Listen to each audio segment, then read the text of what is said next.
You finally arrived. There's no time to spare, so we'll begin with our first lesson. Wait, hold on. There's something we need to clear up first. Otherwise, it'll keep bugging us. So that's still on your mind, huh? Maybe you're the ones who can't let things go. Don't worry, there's a time and place for exacting vengeance. Besides, I'm not in the mood for any right now. Best save it for later. You need to be in the right mood for vengeance. I already have a long list of vengeance to exact. Even if I wanted to begin now, I'd have to start in the right order. Who knows how long it will be before I get to you? Well, if you have so much to take care of, wouldn't it just be easier to give us a clean slate? Absolutely not. Stealing my targets, calling me a ruthless ruler, and suspecting my uncle. All worthy of vengeance in my eyes. But you needn't worry, at least not whilst we're investigating this matter. I'm sure you're familiar with the phrase, a man of moral integrity fears no slanderous attack. If Uncle Schubert didn't commit any wrongdoing, then any such investigation will prove fruitless. But if he did commit a wrongful act, then he should bear the full punishment. I'm sure you understand. Good. Now, there are two key points that aristocrats attach great importance to: your manner of speech and your bearing. Let's begin with your manner of speech. Aristocrats have a very unique way of carrying conversation, even with mundane daily topics. Oh, Paimon's already learned some unique conversation. Mark my words, vengeance will be mine! Not even close. And besides, it sounds strange. Hey! Paimon learned it from you! And didn't you say not to call others strange? It seems you don't respect the rules of your own clan. No, I've no need to trouble myself with such frivolous formalities. Here, allow me to demonstrate. For example, when greeting a friend, you could say, "As the morning dew greets the coming dawn, so do I greet you, my dear friend." As the morning dew does what now? However, such a phrase may only be used during the morning hours. Also, the party with whom you're speaking must be of approximately the same status as you. Morning dew is not uncommon, so it expresses that friendship should not be measured by value, yet also suggests that friendship between aristocrats is pure like water. Oh, no. You must be prudent with your words. Calling someone a good friend could easily offend them. But didn't you just say my dear friend in your example? Paimon's confused. Yes, I did. But you must know in the Lawrence family, dear friend is a set phrase that can only be used towards certain friends with whom one is acquainted, but not particularly close. It sounds much more pleasant to call an acquaintance a dear friend. So another thing to remember, aristocrats are concerned with face and being polite. However, if you were to use dear friend to address an intimate friend, the recipient would think that you were deliberately trying to estrange them. This is only the first step in making a greeting. After addressing one another, you then exchange courtesies. Wait! This is all too abstract. Perhaps it would be better if you gave some real-life demonstrations. Very well. Come with me. We'll choose some bystanders to converse with. May the god of Animal protect you. Oh, you're Eula of the Lawrence clan, right? This can't be good. You there, lowly laborer. You stand in the presence of a member of the illustrious Lawrence clan. I have words for you. Please acknowledge the glory bestowed upon thee by the nobility... What comes next? Oh, right. By solemnly kneeling to the ground with utmost sincerity. Huh? I can't make heads or tails of anything you're saying. Hold on. What did they always teach me? Whenever a dispute arises, protection of your family's prestige and dignity always takes precedence. Got it. As a lowly commoner, you shall maintain absolute reverence when speaking with those under which you so graciously toil. How dare you speak in such a manner? Is everyone from the Lawrence clan so strange? The days of the Lawrence clan's tyranny have long passed. I don't care what you're trying to do, just beat it. Like I said, I don't care what you're doing. I have nothing to say to any member of the Lawrence clan. And here's a word of advice. I wouldn't be caught dead walking too closely with any one of their like in Mondstadt. If that's all, I'll be going. I'm afraid I won't be able to control myself if we talk any longer. Hey! Don't leave! Halt! Mark my words, vengeance will be mine! Wow, the Lawrence name really does carry a terrible reputation. Never mind him. I could have predicted as much. Let's find someone else.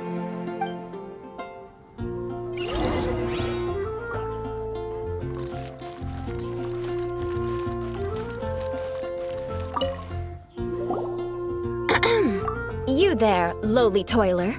You stand in the presence of a member of the illustrious Lawrence clan. I have words for you. Please acknowledge the glory bestowed upon thee by the nobility, and solemnly kneel to the ground with utmost sincerity. Huh? Why don't you respond? According to the custom, I must wait until you kneel completely before I can say the next words. Right. I mustn't look at you too long, or I'll be drawing more attention to our difference in status. Oh dear, I've already stared at you for quite a while. Fine. You may spare yourself the formality of kneeling, as it may be a little inconvenient. I shall continue. Oh, wait. I think there's a line for people with rude attitudes in this situation. Hey, stop bothering me or else I might say something you wouldn't like to hear. Then again, I've got no words for anyone from the Lawrence clan. Again? What's with this attitude?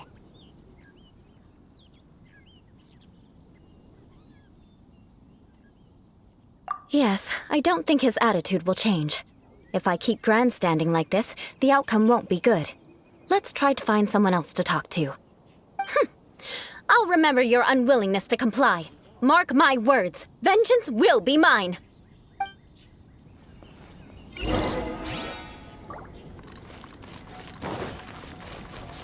Oh, that doesn't sound very good. You there, lowly worker. Yeah, I've already heard it all before. Look, just spare me the time. Our answer's always the same. We've got nothing to say to the likes of you. I mean, seriously, can't you just take a hint? Please calm down. We don't want to cause any trouble. I know she's a knight of Favonius, and that the knights wouldn't misplace their trust, but the name Lawrence carries too much weight with it. Even to this very day, the descendants of the Lawrence clan are still scheming to reclaim Mondstadt and reinstate their aristocratic rule. And if that wasn't enough, here you are purposefully using their awkward way of speaking just to put on an act? Don't you care for the feelings of us ordinary folk? You have a point. But mark my words, this transgression will not go unnoticed. Huh? You want to fight? Listen here, I may be no match for you, but I'll be sure to lodge a complaint with the Knights of Favonius. I'm sorry, but I want her to understand that I'm serious. Listen here, if you don't want things to get more unpleasant, then you'd better just stop. Forget it. There's no point in quarreling any further. Let's go.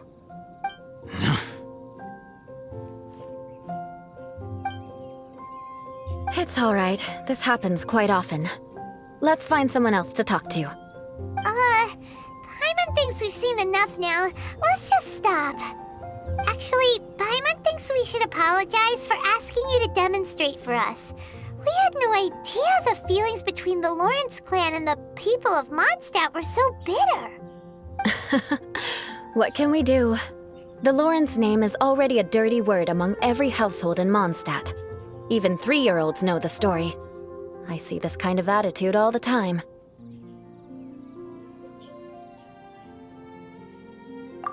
Don't worry.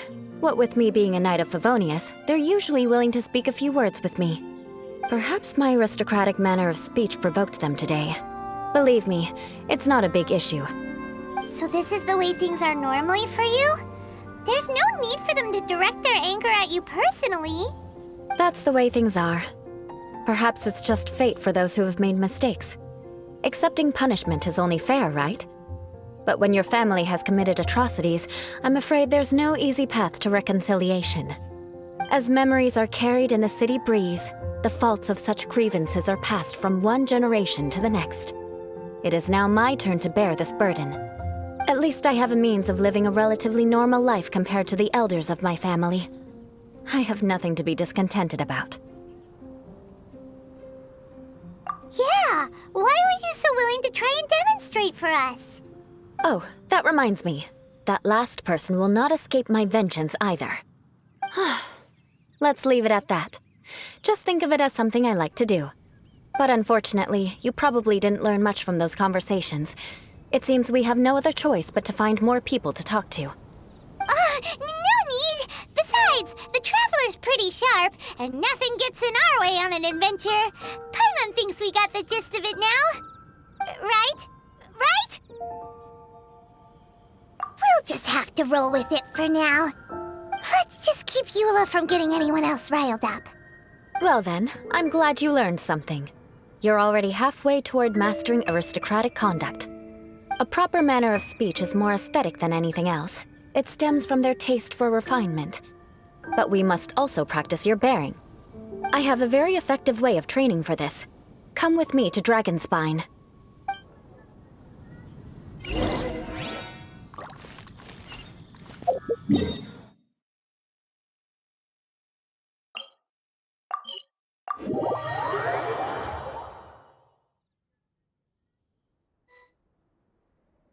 Once the snow is thick enough, we can eat it.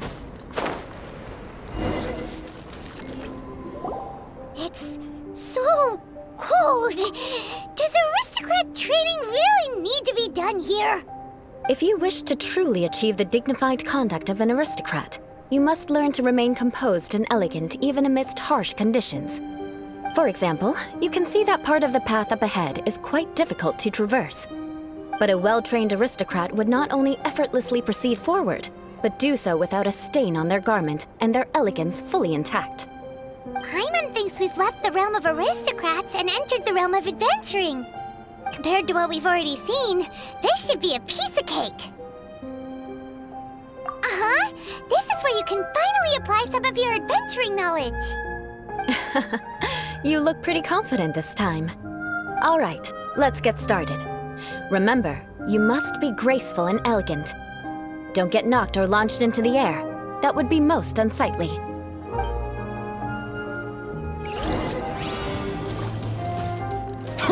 That won't do.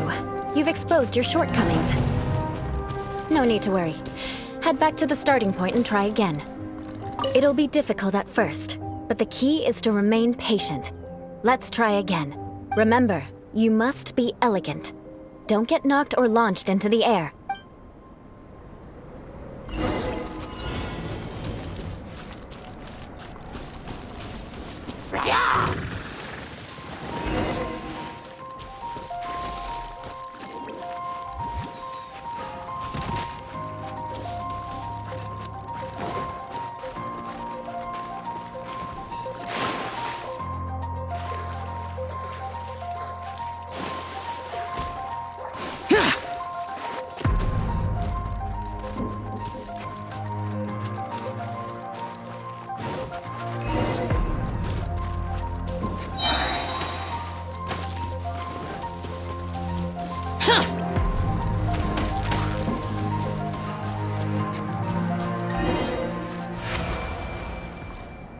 Not bad. A lot better than I had anticipated, at least. Paimon almost didn't make it through. Whew. Good thing we didn't get stuck. So, are we aristocrats now? Don't flatter yourselves. We've only just begun. This scenario was relatively simple. In the face of a real battle, one would seldom have a chance to stop and evaluate the situation. There's a ley line monolith just up ahead that will attract nearby monsters. True elegance is the ability to calmly yet swiftly make decisions in the heat of battle. My family set only the highest expectations for me, even as a child. Let's proceed, shall we?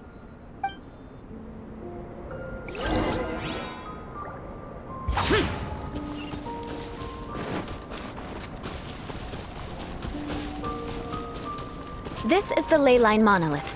Go ahead, activate it. But be careful not to get launched into the air or frozen while fighting. That would be most unsightly.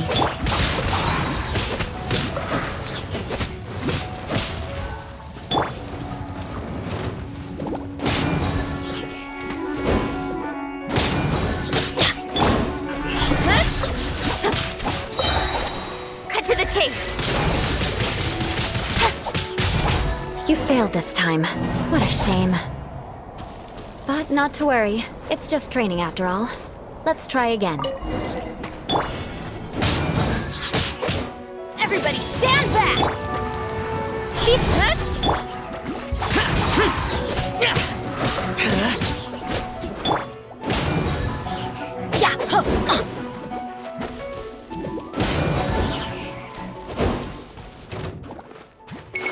Adventure time!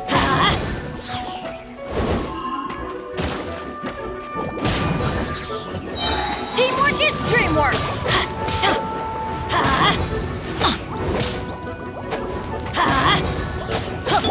Incoming!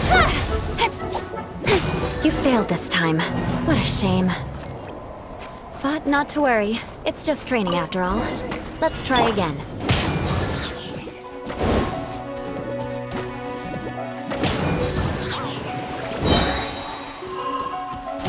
Everybody stand back! Speed of pay! You failed this time. What a shame. But not to worry. It's just training after all. Let's try again.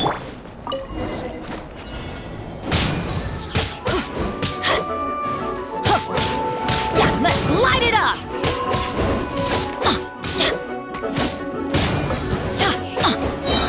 Teamwork is dreamwork! Yeah!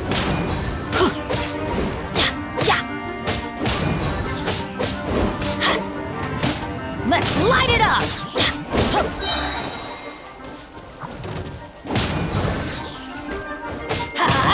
Everybody stand back!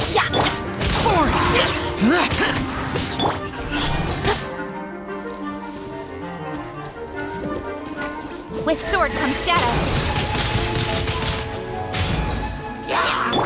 Adventure time! Off we go! Let's light it up!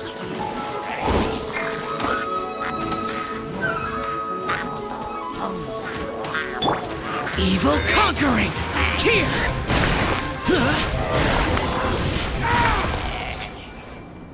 Well done.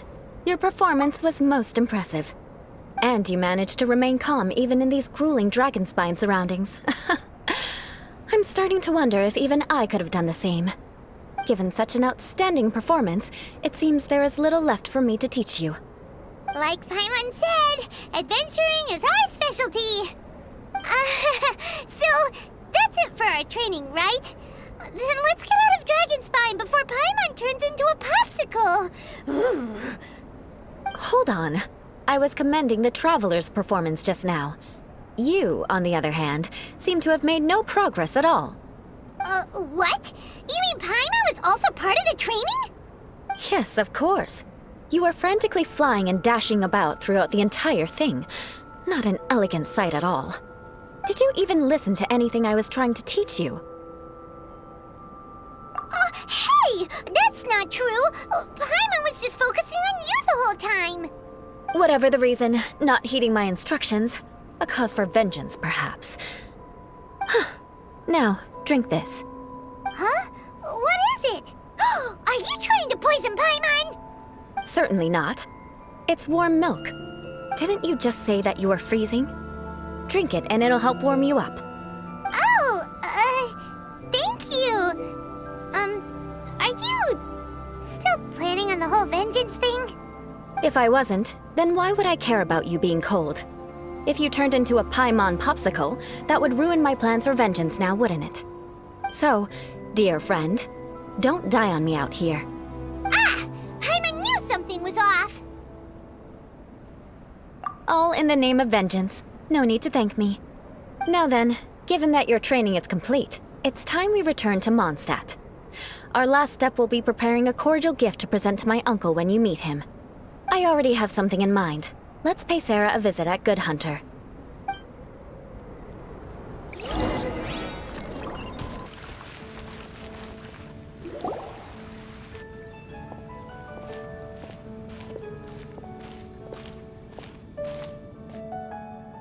Hey, Eula. I see you've met the honorary knight. We meet again, Amber. Seems we're just bound to run into you these days. Well, I just got back and was thinking about grabbing a bite at Good Hunter. But now that you're here, why don't we all eat together? Very well. It's been some time since we've last shared a meal together. Come, take a seat. We can discuss my uncle's gift while we eat. Yes? Is there something else you'd like to order? Could you please prepare a serving of my uncle's favorite, gebratenes Fleisch mit Sauerkraut? We'll take it as a gift to him later. Coming right up. It'll take some time to prepare. I'll have it here at the counter once it's ready. Hold on a moment. Is this satisfying salad also something that Amber ordered? No, she didn't order it. But because she didn't order any vegetables, I thought I'd throw in a salad on the house. You know, to contrast all the meat dishes. So, we clearly didn't order this, yet you prepared it without authorization. Mark my words, this transgression will not go unnoticed. You're gonna take revenge on her for giving us a free salad? You should know me by now. That's the kind of villainous character I am. Well then, please wait a moment while I get the dish for your uncle started. Delicious unauthorized delicacies. Sarah will pay for this. Why would you choose gebratenes Fleisch mit Sauerkraut as a gift for your uncle? Paimon's never even heard that dish before. This dish isn't actually on Good Hunter's menu. Only long-standing patrons such as my uncle would know about the dish. The old aristocrats seem to take a liking to it. Because of the sour flavor of the sauerkraut, not too many people are fond of it these days. I guess it's become less popular over time. Eula treated me to the dish once, and I couldn't even finish a bite. I've nicknamed it gebratenes Fleisch mit Vengeance ever since. Ugh. I never expected us to have such completely different tastes in food. If I weren't in such a good mood, I'd say that constitutes grounds for transgression. Of course not. It's hard to find someone in Mondstadt that attracts contempt as much as she does. It's fine when you're just joking between us, but I'm afraid our honorary knight might misunderstand you. Eula's always talking about vengeance, but that's just how she is. It's nothing you should take too seriously. But I am serious, and I'll remember every transgression committed against me. Ugh, it's no wonder so many people dislike you. Paimon's starting to realize that Eula is actually a very good person. There's no need to be so awkward when you want to say something nice. Listen, you've never been labeled as a social pariah, have you? Well, no? So that's why you wouldn't understand how hard it is for a bad person to try to be good. It's impossible for me, and I have no intention of acting like a good person.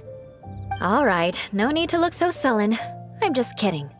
Come on, let's eat. The food is getting cold.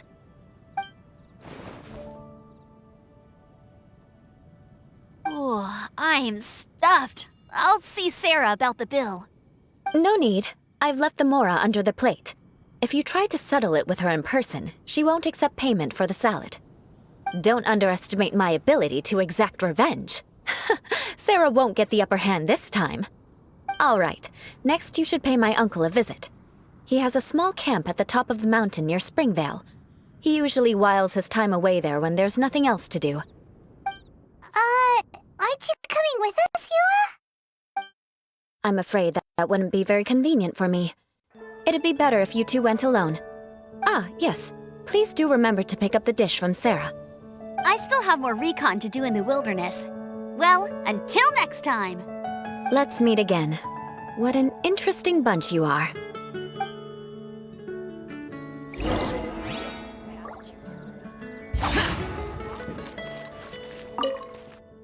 Here, the gebratenes Fleisch mit Sauerkraut is ready to go.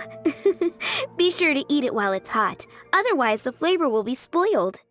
And by the way, don't worry too much when Eula says strange things. She's actually a very good person.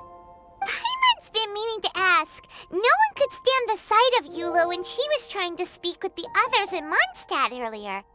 But she seemed to get along fine with you and Amber just now. What's up with that? The people of Mondstadt don't take kindly to anyone bearing the Lawrence name.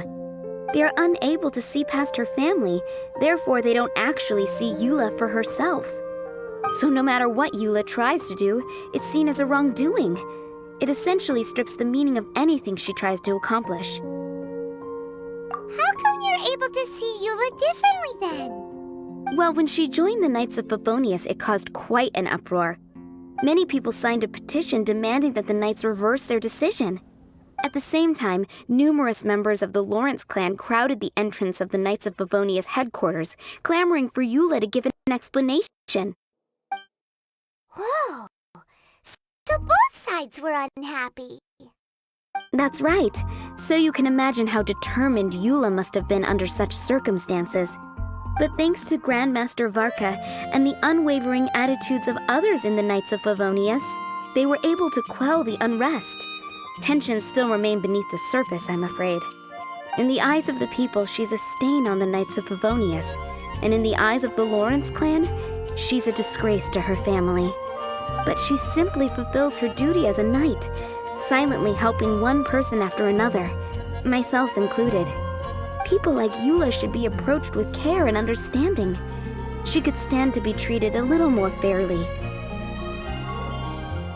I believe a day will come when things will get better. Once everything's settled, we should go talk to Eula again. Paimon thinks we know how to communicate with her now. I'm glad. I think that would make her very happy, though she might not ever admit it. Take care. Please come again.